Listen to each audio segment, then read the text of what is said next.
All right, so I want to help you crack the code between reduced fat and fat-free items. So there's a lot of different labeling that goes on at the grocery store now, and a lot of it is intended to kind of pull you in and to get you to buy different products, because if you're on a journey to lose weight or maybe you're trying to tone up, you see things like reduced fat or reduced sugar, and that really grabs you and kind of pulls you in, and you think, okay, this must be a better alternative for me. So I want to kind of go through what it really means if something is reduced fat, what it means if something is reduced sugar, and if those are items that you should be picking up or items that you should be avoiding. So first, when it comes to reduced fat, the thing that you want to think about is if they're taking fat out of that food, they're also going to be losing a lot of the flavor that's in that food. So they have to add things back in. A lot of times things that they're adding back in, like for example, if you're getting low-fat cheese, they're going to be adding sodium back in.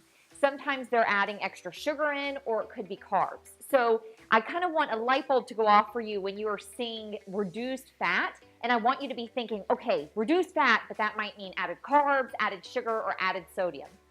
So that is not necessarily always the best alternative. Now let's talk about reduced sugar, or if something says sugar-free.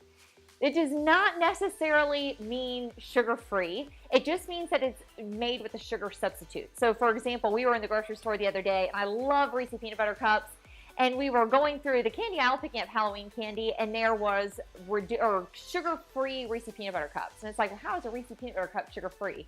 It's not that it's sugar-free, it's just that they've used a sugar substitute. And as I'm sure you've probably heard, there are a lot of different things that have come out about different sugar substitutes like Splenda, using agave, and I'm going to do a whole nother video for you on whether those are good, what you should be looking for there.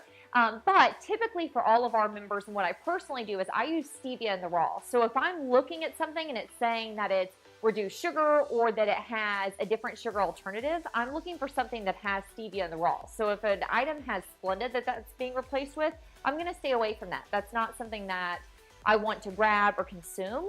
My goal personally for myself and for my family is to keep us as farm to table as possible, and I also want to try to eliminate a lot of the different processed foods. So stevia in the raw is a more natural sugar alternative. It's made with stevia leaves, so that is what I personally will grab. So I hope that helps.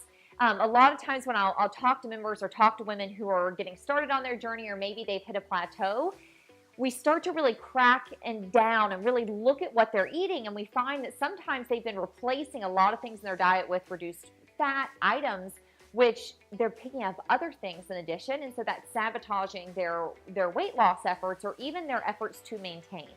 So I would avoid those. Make sure you're really paying attention to labels when you're grabbing things as well. So make sure you're flipping over those labels and really seeing what the comparison is on those different items. But remember, you see reduced fat, I want you to instantly think, okay, probably either added carbs, added sugar, or added sodium. Let me check that out.